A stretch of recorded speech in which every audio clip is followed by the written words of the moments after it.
नमस्कार दोस्तों, मेरा नाम है भानु शर्मा और आप देख रहे हैं crash course on polity and governance. आज के इस लेक्चर में हम बात करेंगे इलेक्शंस के बारे में और पॉलिटिकल पार्टीज़ के बारे में। Now before starting this lecture, a small announcement for all of you that Unacademy's mega subscription offer is valid till April 28th, 2021. In this offer, you will get an extended subscription on your Plus plan. If you take a 1-year subscription plan on Unacademy in UPSC category, your plan will be valid till July 31st, 2022 or prelims 2022, which is ever is later. Suppose the prelims 2022 is conducted in June, plan will be extended till 31st of July 2022, but if prelims is postponed for some reason, your plan will be valid till your prelims exam as well. Same applies to 2-year subscription plan. This offer is valid till April 28th, 2021. The links of all new batches have been provided in the description box of this lecture. Make sure you subscribe today and use code ARPITA10 ARPITA10 to get 10% discount on your Plus subscription today. The new batches for UPSC CSE 2021, 2022 and 2023 aspirants have also started from 20th of April. The 2-year batches for UPSC CSE prelims are also starting from 28th of April, both in English as well as in Hindi language. Plus bilingual batches are also there. Lakshya UPSC 2023 GS की पूर्ण तैयारी. The NCERT batches for UPSC CSE are also starting from 28th of April, strengthening the basics of NCERT का संपूर्ण पाठ्यक्रम as well as the English batches. And today's lecture we'll be talking about political parties and election. देखिए, पहला question आता है कि political party को define कैसे करें. What is a political party? A political party is a group of people who share similar political views and they come together to contest elections and try to hold power in the government. देखिए, जो state का जो concept है power का, state के पास इसलिए इतनी ज़्यादा पावर है क्योंकि हर इंडिविजुअल जो भी एक डेमोक्रेसी में रहता है वो अपना कुछ पावर का जो शेयर है वो स्टेट को देता है, और इस स्टेट की मशीनरी को रन करने के लिए एक पॉलिटिकल पार्टी की ज़रूरत होती है जो कि गवर्नमेंट बनाती है, और उसके लिए सिमिलर पॉलिटिकल व्यू का होना बहुत ज़रूरी है, वरना यही पॉलिटिकल पार्टी डिवाइसिव हो जाएगी और टूट सकती है आगे जाकर. The members of the political parties agree on some policies and programmes for the society with the view to promote the collective good. अभी जो कलेक्टिव गुड का जो प्रमोशन है ये हर तरीके से डिफरेंट हो सकता है, policy wise, programme wise and even ideologically. The political parties that wish to contest local, state or national elections are required to be registered by the Election Commission of India.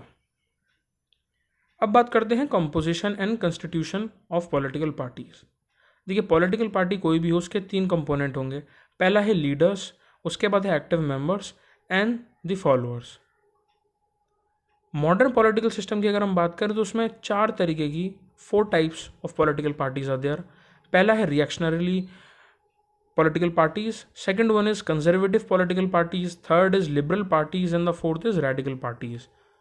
इन्हीं का कई बार आप amalgamation देखेंगे जहाँ पर कुछ reactionary political parties जो हैं उनके अंदर कंजर्वेटिव टच आ जाएगा आइडियोलॉजी का, या कुछ लिबरल पार्टीज़ के अंदर रेडिकल पार्टीज़ का टच आ जाएगा. कुल मिलाकर आप बेसिक लेवल पर you will be witnessing the 4 types of political parties all around your self, whether it is in the Jio politics जहाँ पर हम दूसरे देशों के अंदर जो पॉलिटिकल पार्टीज उनकी बात करें, या फिर अगर हम अपने देश के संदर्भ में भी इसको बात करें. तो पहला है रिएक्शनरी पॉलिटिकल पार्टीज. देखिए, ये बिलीव करती हैं एक old political socio economic system में, और जो old political socio economic system है उसी को ये लाना चाहते हैं. Then we have the conservative political parties जो कि बिलीव करते हैं कि जो स्टेटस क्यू है उसी को मेंटेन रखा जाए. As the word conservative defines itself only, conservative का मतलब ही है कि कंजर्व कर रखना. थर्ड है लिबरल पार्टीज जो कि चाहती है कि रिफॉर्मेशन आए जो अभी सिस्टम है उसके अंदर gradually. And then the fourth one is the radical parties which believe in changing the system बहुत ही क्विकली और ड्रास्टिकली. इसलिए आप देखेंगे कि जब भी इकोनॉमिक इम्बैलेंसेस देखने को मिलते हैं सोसाइटी में, रेडिकल पार्टीज बहुत जल्दी प्रोग्रेस दिखाती हैं, क्योंकि वहाँ पर वो बात करते हैं क्विकली चीज़ों को चेंज करने की, ड्रास्टिकली चेंज करने की। कई बार ये चीज़ जो है ये बहुत ही आइडियलिस्टिक भी लग सकती है। हम सभी जानते हैं कि अगर एक सोसाइटी को चेंज करना है तो थोड़ा समय लगता है, लेकिन रेडिकल पार्टीज़ का जो बिलीफ है वो कम्प्लीटली डिफरेंट है। वो ये बात को सोचते हैं कि that they will overthrow the existing institution. और जो रेडिकल पार्टीज़ हैं उनको ज़्यादातर लोग लेफ्टिस्ट भी बोलते हैं, लिबरल एज सेंट्रिस्ट, और कंजर्वेटिव एंड रिएक्शनरीज को बोला जाता है राइटिस्ट पार्टी। इसलिए आप कई बार देखेंगे कि आपको न्यूज़ में, पॉलिटिकल एरेना में राइटिस्ट, लेफ्टिस्ट, सेंट्रिस्ट ये टर्मिनोलॉजी बहुत ज़्यादा देखने को मिलेंगी। Now the question comes, what are the different types of political systems in the world. देखिए, पॉलिटिकल पार्टीज़ डिफरेंट है और पॉलिटिकल सिस्टम डिफरेंट है। पॉलिटिकल पार्टीज जिस तरीके से काम करेंगी, मशीनरी जो होगी, वो जो मशीनरी है, जो मैकेनिज्म है, उसको बोलते हैं पॉलिटिकल सिस्टम। पहला पॉलिटिकल सिस्टम देखने को मिलता है वन पार्टी सिस्टम, जहाँ पर केवल एक पार्टी एग्जिस्ट करती है और रूल करती है कंट्री को। अपोजिशन पार्टी नहीं होती है यहाँ पर। इसकी वजह से ये जो पॉलिटिकल जो सिस्टम है इसको बहुत क्रिटिसाइज़ करा जाता है, क्योंकि अगर अपोजिशन ही नहीं होगा तो पॉलिसी को क्रिटिसाइज़ कौन करेगा। सबसे इसका जो आप एग्जांपल देख सकते हैं, रेलेवेंट एग्जांपल चाइना का है। This kind of system is followed in China. Then we have the two party system, जहाँ पर दो बड़ी पार्टीज़ हैं। एग्जाम्पल है यूएसए और यूके। ऐसे पार्टी सिस्टम के अंदर जो आपका पॉलिटिकल प्रोसेसेस होते हैं वो बहुत ही फास्ट होते हैं। इलेक्शन फास्ट होगा, बहुत ज़्यादा क्विकनेस होती है, लेकिन कहीं ना कहीं लोगों के पास इतनी चॉइसेस नहीं होती हैं, केवल दो चॉइस हैं। देन हमारा जो भारत महान है, इंडिया और फ्रांस के अंदर मल्टी पार्टी सिस्टम होता है, जिसमें मल्टीपल पार्टीज़ होती हैं। इसमें लोगों के पास चॉइसेस ज़्यादा हैं, आइडियोलॉजिकल डिफरेंसेस के आधार पर काफ़ी नई नई पार्टियाँ आती रहती हैं। लेकिन आपको समझना ये होगा कि मल्टी पार्टी सिस्टम का एक डिसएडवांटेज ये है, क्योंकि बहुत सारी पॉलिटिकल पार्टीज़ हैं, लोग कंफ्यूज भी हो जाते हैं, प्लस मशीनरी के अंदर इनएफिशिएंसी देखने को मिलती है, प्लस डिसएडवांटेजेस इलेक्शंस में भी हमें देखने को मिलती हैं, और इलेक्टोरल रिफॉर्म्स की ज़रूरत भी महसूस होती है। अब बात करते हैं पार्टी सिस्टम इन इंडिया की, इंडिया के पर्सपेक्टिव से। देखिए, इंडिया में मल्टी पार्टी सिस्टम है। As I told you earlier, India follows multi-party system and has the largest number of political parties in the world. This kind of system provides a multiple option to the people to choose from. इसलिए आप देखेंगे बहुत ज़्यादा diversity है, not just cultural perspective से but from also the party perspective. बहुत सारी political parties हैं। It also gives opportunity to regional parties to participate in national politics. But on the other hand, the negative aspect of this system is that there are hung parliaments, hung assembly and coalition governments and unstable governments. Instability देखिए बहुत ज़्यादा हो जाएगी, कोई भी एक proper decision नहीं लिया जा सकता है मल्टी पार्टी सिस्टम के अंदर। बहुत इसका एक नेगेटिव साइड इफेक्ट आप कह सकते हैं, नेगेटिव एस्पेक्ट है ये। बट ओवरऑल डेमोक्रेसी का जो एक एसेंस है कि लोगों की बातें सुनी जाएं, मल्टी पार्टी सिस्टम के अंदर सबसे अच्छी तरीके से देखने को मिलता है। Now, many political parties are popular due to their leaders. Many parties have been formed around one leader. These leaders have become more and more important than the political party and its ideology. और वही हमें India में भी देखने को मिलता है BJP के जो लोकसभा की विक्ट्री 2014 में, जहाँ पर आप देखेंगे कई बार मोदी गवर्नमेंट और बीजेपी जो है, भारतीय जनता पार्टी, उसको कई बार लोग सिनोनिमस ना देखकर बल्कि एक डिफरेंस देखते हैं कि मोदी की जो पार्टी है, यानी कि जो मोदी गवर्नमेंट है, it is somehow different from the BJP government. However, many other political parties such as Biju Janata Dal, Congress, Lok Dal, etc. have also been named after political leaders. Regional political parties have a stronghold in one or two states. These parties are gaining at the cost of national political parties. Many of these parties are in power in different states. तो कुछ states के अंदर भी power का जो struggle है, जो power का डिफरेंशिएशन है, वो भी देखने को मिलेगा। सेंट्रल लेवल पर भी आपको ये देखने को मिलेगा। The rise of power of regional political parties है सिग्निफिकेंटली इंक्रीज्ड, जहाँ पर हम देखते हैं कि सेंटर और स्टेट में जो लोग हैं, अब जो इंडिया का जो वोटर है उसे समझ में आता है कि स्टेट की जो लिस्ट है, जो स्टेट का जो काम है, जो स्टेट लेवल पर काम होना ज़रूरी है, वो किस पार्टी के लिए और किसको चूज़ करना चाहिए, प्लस सेंटर पर कौन चूज़ होना चाहिए। तो अब हमारे पास धीरे धीरे डिस्टिंग्विश करने की एबिलिटी आ रही है। Society has evolved, has come a long way from 1960s and 1950s to 2020 और 2021 में जब हम आज देखते हैं। Now the recognition of national and state parties की, इनकी रिकॉग्नाइज इनको कौन करता है, नेशनल स्टेट पार्टीज़ को। देखिए, जो इलेक्शन कमीशन है वो कम्प्लीटली रिस्पॉन्सिबल है इनकी रजिस्ट्रेशन के लिए, इन पॉलिटिकल पार्टीज़ की, and it gives recognition to political parties as national और state political parties on the basis of their performance in the elections. उनका क्राइटेरिया क्या है, विल बी स्टडिंग नेक्स्ट।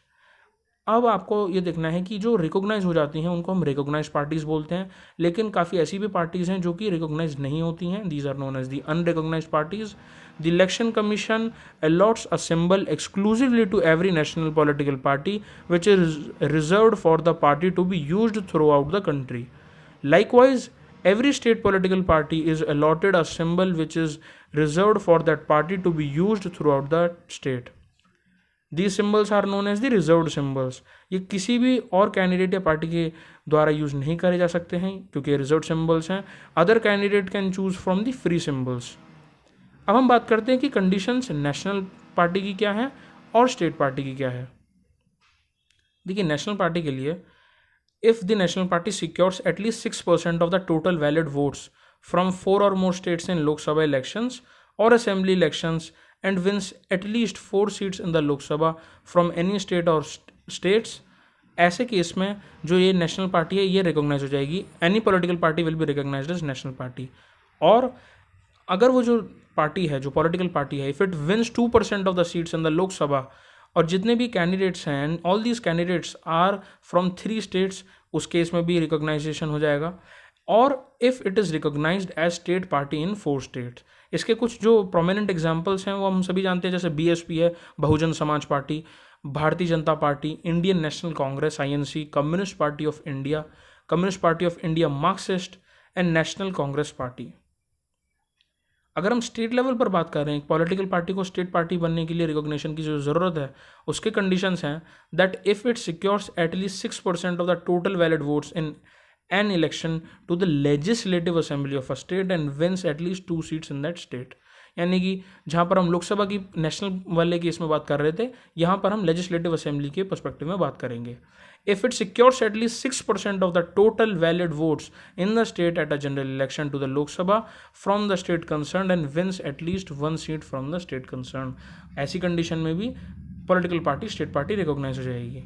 और if it wins 3% seats in the legislative assembly at a general election to the legislative of the state concerned or 3 seats in the assembly whichever is more, जो भी ज़्यादा होगी उसके हिसाब से condition satisfy हो जाएगी. और if it wins 1 seat in the Lok Sabha for every 25 seats और any fraction there of allotted to the state at a general election to the Lok Sabha from the state concern, even in that case the political party will be recognised as state party by the ECI, election commission of India. अब इसकी कुछ examples हैं, जैसे है all India Trinamool Congress हो गया, आपका असम गण परिषद हो गया, एट्सेट्रा. अब क्वेश्चन आता है कि ECI जो रिकॉग्नाइज करती है, व्हाट इज ECI? देखिए, ECI है आपकी election commission of India which is an autonomous constitutional authority. कई बार आपको कंफ्यूज करने के लिए फैक्चुअल बेसिस पर, फैक्चुअल क्वेश्चंस में आपको ऑटोनोमस कॉन्स्टिट्यूशनल अथॉरिटी में कंफ्यूज करा जाएगा. Unconstitutional body, constitutional body. आपको याद रखना है ECI is an autonomous constitutional authority responsible for administrating union and state election processes in India. The body administers election to the Lok Sabha, Rajya Sabha and state legislative assemblies in India and the offices of the president and vice president in the country. Part 15 of the Indian Constitution deals with the elections and establishes a commission for these matters. Sometimes you will see in the exam in that there are factual questions जहाँ पर आपको match the following basis में question आता है. वहाँ पर you should remember that if part 15 is referred somewhere, उसका मतलब केवल और केवल इलेक्शन और जो उससे जुड़ी हुई कमीशंस हैं वहाँ पर आपको इसको टिक लगाना है. The election commission was established in accordance with the constitution on 25th January 1950. Article 324 to 329 of the constitution deals with the powers, functions, tenures, eligibility, etc. of the commission and the members. These are some articles which are related to the elections. जैसे कि article 324 का जो provision है, it is superintendence direction and control of elections to be vested in an election commission. अब article 324 को और अगर आप 329 को देखेंगे तो बहुत ज़्यादा पावर इलेक्शन कमीशन को दी जाती है. दैट शोकेसेस द फैक्ट कि इलेक्शन इन अ डेमोक्रेसी कितनी बड़ी एक रोल है जिसको कि इलेक्शन कमीशन निभाता है. आर्टिकल 329 में अगर आप देखें, bar to interference by courts in electoral matters. Article 325 says that no person to be ineligible for inclusion in or to claim to be included in a special electoral roll on grounds of religion, race, caste, or sex. Article 326 says that elections to the House of the People and to the Legislative Assembly of the states to be on the basis of adult suffrage. Article 327 says that power of Parliament to make provision with respect to the elections to legislature, and Article 328 says power of legislature of a state to make provision with respect to the election to such legislature. अब हम बात करते हैं कि commission का structure कैसा है. Election commission of India का जो स्ट्रक्चर है, it was originally the commission only had one election commissioner, but हम देखते हैं जब ECAA यानी कि इलेक्शन कमिश्नर अमेंडमेंट एक्ट 1989 आता है, उसके बाद एक मल्टी मेंबर बॉडी बन जाती है. The commission consist of one chief election commissioner and 2 election commissioner. तो आप इसको एक पिरामिडल स्ट्रक्चर समझ सकते हैं जिसमें हेरार्की जो है वो वन चीफ इलेक्शन कमिश्नर सबसे टॉप पर है और उसके बाद आपको देखने को मिलेगा 2 election commissioners. The secretariat of the commission is located in new Delhi. At the state level commission is held by Chief Electoral Officer who is an IS rank officer. The President appoints Chief Election Commissioner and Election Commissioners. You should remember this. कई बार आपको confuse करने के लिए पूछता है कि कौन अपॉइंट करता है चीफ इलेक्शन कमिश्नर को. आपको वहाँ पर ऑप्शन दिए जाएंगे president, vice president, prime minister या फिर आपको CGI के नाम से आपको कंफ्यूज करा जाएगा. But you should remember that president is the one who appoints. Then they have a fixed tenure of 6 years or up to the age of 65 years, whichever is earlier. Plus, they enjoy the same status and receive salary and perks as available to the judges of the Supreme Court. यहाँ पर confuse करा जाता है prelims में. Supreme court के जजेस की जगह आपको हाई कोर्ट दे दिया जाएगा, कई बार आपको चीफ जस्टिस दे दिया जाएगा. आपको कंफ्यूज नहीं होना है. You should remember simple straight fact that they enjoy the same status and receive the salary and perks as available to judges of the Supreme Court of India. The Chief Election Commissioner can be removed from office only through a process of removal similar to that of the Supreme Court judge for by Parliament. Now, what is the procedure for removal? देखिए, judges of High Court and Supreme Court, Controller and Auditor General may be removed from office through a motion adopted by Parliament on grounds of proven misbehavior or incapacity. Removal requires special majority of 2/3 members present and voting supported by more than 50% of the total strength of the House. ऐसा होने पर removal का जो procedure है वो start हो जाता है. The constitution does not use the word impeachment for the removal of the जजेस, कैग यानी कि कंट्रोलर एंड ऑडिटर जनरल और the CEC. The term impeachment is only used for removing the president, which requires a special majority of 2/3 members of the total strength of both the houses, which is not used elsewhere. So you need not to confuse impeachment with the process of removal. Now, इसके functions क्या हैं? देखिए, election commission of India superintendent direct और control करता है as stated in Article 324 under the entire process of conducting elections to Parliament and legislature of every state. Not just any state, every state, and to the offices of President and Vice President of India. The most important function of the Commission is to decide the election schedules for the conduct of periodic and timely elections, whether general or by-elections. देखिए, जितना भी electoral roll है या फिर EPIC यानी कि electronic photo identity card, इन सब का इशुएंस और प्रिपरेशन ECI के द्वारा ही किया जाता है. ECI also decides on the location, polling stations, assignment of voters to the polling stations, location of counting centers, arrangements to be made in and around polling stations and counting centers, and all allied matters. जितने भी matters इससे जुड़े हुए हैं, election से जुड़े हुए हैं, उन सभी को डायरेक्टली फंक्शनिंग के तहत ECI संभालता है. It also grants recognition to political parties and allot election symbols, as I told you earlier. और अगर कोई dispute आता है तो उसको भी settle करने के लिए ECI ही जिम्मेदार है. The Commission also has advisory jurisdiction in the matter of post-election disqualification of sitting members of Parliament and state legislature. Plus, जो सबसे important चीज़ है is that Election Commission of India issues the model code of conduct in election for political parties and candidate, जिसके कारण कोई भी indulge ना कर पाए किसी भी तरीके की अनफेयर प्रैक्टिस, किसी भी तरीके की एब्यूज ऑफ पावर जो कि वो पूरे प्रोसेस को ख़राब कर सकें. Plus It also sets limits to campaign expenditure per candidate to all the political parties, जिसकी वजह से सभी एक बहुत ही यूनिफॉर्म लेवल पर कैंपेनिंग हो सके. Now, the importance of ECI for India. ECI has been successfully conducting national as well as state election since 1952. In recent years, however, the Commission has started to play the more active role to ensure greater participation of people. क्योंकि अगर आप देखें election का जो process है उसमें कई बार केवल पैसे वाले जो लोग हैं जिनके पास ज़्यादा मसल है, पावर है, वो ही अब ज़्यादा आते हैं और पॉलिटिकल अरेना के अंदर जो लोगों का पार्टिसिपेशन जो था वो कम होता जा रहा है. That is the reason why you will see that commission has also started playing more active role for ensuring the greater participation of people. The commission had gone to the extent of disciplining the political parties with the threat कि वो उन्हें derecognise कर देंगे अगर political parties inner party democracy नहीं maintain कर पाती है तो. It also upholds the value enshrined in the constitution, यानी कि equality, equity, impartiality, independence and the rule of law सबसे प्राइम इंपॉर्टेंस पर आता है in superintendence direction and control over the electoral governance. The ECI also conducts election with the highest standard of credibility. देखिए कोई भी political party जो भी हारती है या जीतती है वो बहुत ही एक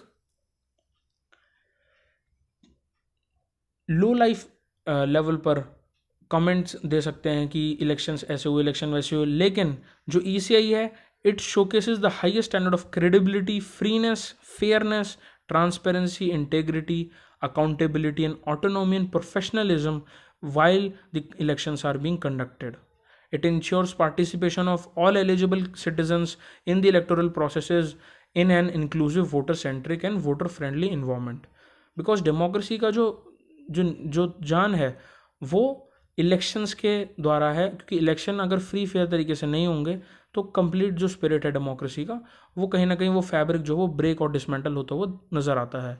it also creates awareness about the electoral processes and electoral governance amongst stakeholders, namely voters, political parties, election functionaries, candidates and people at large.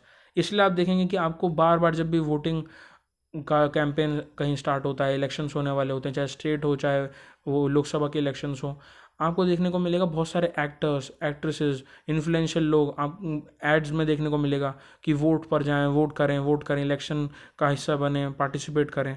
That is the reason. Now the question comes electoral reforms in India. देखिए electoral reforms की ज़रूरत क्यों पड़ती है. It is generally accepted that while the first 3 general elections were held in a free and fair manner, a plummeting of standards started during the 4th general elections in 1967. शुरू के जो 3 general elections हुए वो बहुत ही completely fair तरीके से हुए, लेकिन 1967 तक आते आते जब चौथे जनरल इलेक्शंस होते हैं तो उनके अंदर कुछ खामियां नज़र आने लगीं. Many consider that the electoral system in the country as the basis of political corruption. क्योंकि पॉलिटिकल करप्शन जितनी भी हम देखने को मिलती है वो इलेक्टोरल रिफॉर्म्स उसके लिए चाहिए और इलेक्शन से ही जुड़ी हुई है.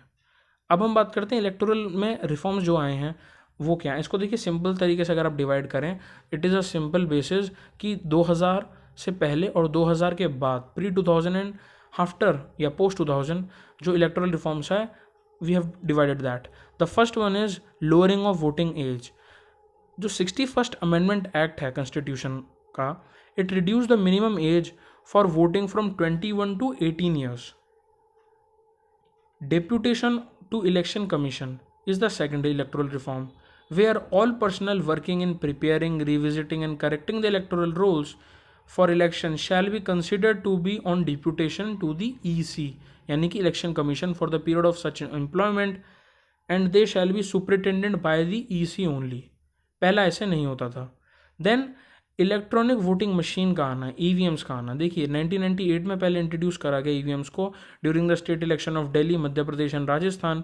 EVMs are now used widely क्योंकि वो फूल प्रूफ है, उनके अंदर कोई तरीके की पिलफ्रेजेस या फ्रॉजरी नहीं हो सकती है, करप्शन नहीं हो सकता है किसी भी तरीके का गलत लेवल पर, एफिशिएंट है बहुत ज़्यादा और एक बेटर ऑप्शन देती हैं to the environment.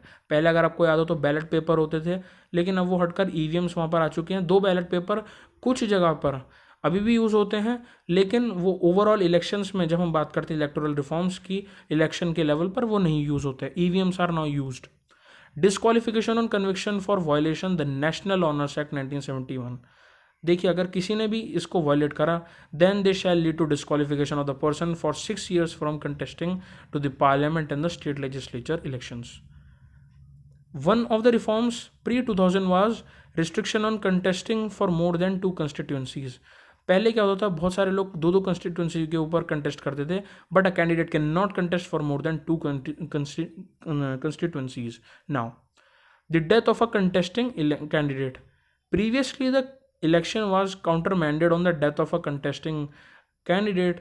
In the future, no election will be countermanded on the death of a contesting candidate. If the deceased candidate, however, was set up by a recognized national or state party, then the party concerned will be given an option कि या तो वो किसी और को nominate कर दे, किसी और कैंडिडेट को within 7 days of the issue of a notice to that effect to the party concerned by the election commission. It is also now prohibited by law to go or near a polling booth bearing arms, यानी कि muscle का use नहीं कर सकते हैं, power का use नहीं कर सकते हैं। It is punishable by imprisonment up to 2 years। और जिस दिन पोल होगा, on polling days, employees of organisation get a paid holiday and violation of this punishable by fine, यानी कि पनिशेबल है ये अगर आप इसका वायलेशन करते हैं। Then prohibition on sale of liquor. देखिए, पहले क्या होता था, लोगों को इंटॉक्सिकेंट्स या लिकर देकर झांसे में डाला जाता था कि आप इस पॉलिटिकल पार्टी को करें, और इन्फ्लुएंस करने की कोशिश करी जाती थी इलेक्शंस को। बट अब ऐसा नहीं हो सकता है। नो लिकर और other intoxicant shall be sold और गिवन और distributed at any shop, eating place और any other place, whether private और public, within a polling area during the period of 48 hours, यानी कि 2 दिन का जो पीरियड है, ending with the hour fixed for the conclusion of the poll. Then also the time limit for by elections. By elections to any house of parliament और state legislature will now be held within the 6 months period according to the vacancy in that house. कई बार आपको जो 6 months का period है by elections का, इसको change कर एग्जाम में 10 months दे दिया जाता है, कई बार 4 months। So you need to remember कि केवल 6 महीने का ये जो है समय है। नाउ वी विल सी कि इलेक्टोरल रिफॉर्म्स पोस्ट 2000 क्या हुए। देखिए, पहला जो सबसे बड़ा रिफॉर्म होता है वो होता है ceiling on election expenditure. At present there is no limit on the amount of a political party can spend in an election और on a candidate, but the commission has put a cap on individual candidates and their spending. For the Lok Sabha election 50 से 70 लाख, यानी कि 50 to 70 lakh depending on the state that they are contesting the Lok Sabha seat from. Individual जो है candidate वो इतना spend कर सकता है, and 20 to 28 lakh for an assembly election. Now restriction on exit polls. देखिए, the election commission issued a statement before the 2019 Lok Sabha election saying that exit poll results could be broadcast only after the final phase of elections are over. कई जो आपका जो authorities थी, जो think tanks थे, जो इस तरीके के एग्जिट पोल्स निकालते थे, जो न्यूज़ चैनल्स थे, उनको फटकार लगती है इलेक्शन कमीशन के द्वारा। और 2019 में ये जो चेंज है हमें देखने को मिलता है। This was done to avoid prospective voters being misguided और प्रिजुडिसाइज्ड इन एनी मैनर, जिससे कि वो मिसगाइड ना हो, जो वोटर हैं वो इन्फ्लुएंस ना हो पाए basically. Then the third electoral reform that we see is voting through postal ballot system. In 2030, the Election Commission decided to expand the ambit of postal ballot voting in the country. Previously, only Indian staff in missions abroad and defense personnel in a limited way could vote via postal ballots. लेकिन अब केवल यहीं तक सीमित नहीं है, अब 6 categories आ चुकी हैं वोटर्स की। पहला है service voters, then we have the special voters, उसके बाद wives of service voters and special voters, voters subjected to preventive detention and voters on election duty and notified voters. अब ये सभी आपके पोस्टल बैलेट सिस्टम के तहत आ चुके हैं। Now awareness creation. The government decided to observe January 25th as national voters day to mark the election commission's founding day. आपको ये याद होना चाहिए January 25th as national voters day, because election जो है it is in the news, plus आपको factual basis पर ही याद होना चाहिए। Declaring of criminal anecdotes, antecedents, assets, etc. by the candidate is required, and declaring false information in the affidavit is now an electoral offence, जो कि पहले 2000 जो था साल, उससे पहले नहीं था, with an imprisonment up to 6 months or fine or both. Now you need to remember this very important concept. जो कि फैक्चुअल पर्सपेक्टिव से यू नीड टू रिमेंबर, जहाँ पर आपसे स्टेट फंडिंग ऑफ इलेक्शंस में कमिटीज़ पूछी जाती हैं।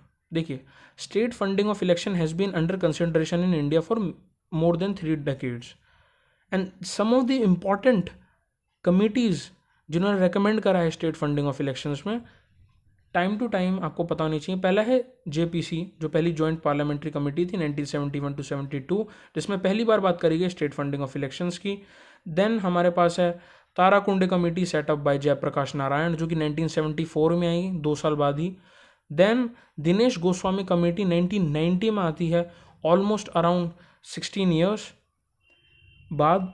And then we have the multi party parliamentary committee under the chairmanship of Indrajit Gupta, जो कि आती है 8 साल बाद 1998 में। It was set up to look into the question of state funding of elections. आपको इनका जो क्रम है, जो इनका ऑर्डर है फ्रॉम 1972 से लेकर 1998 तक, किस ऑर्डर में है ये committees, you should remember these names as well as the order in which they have come up. This was all for today. Stay safe and thank you.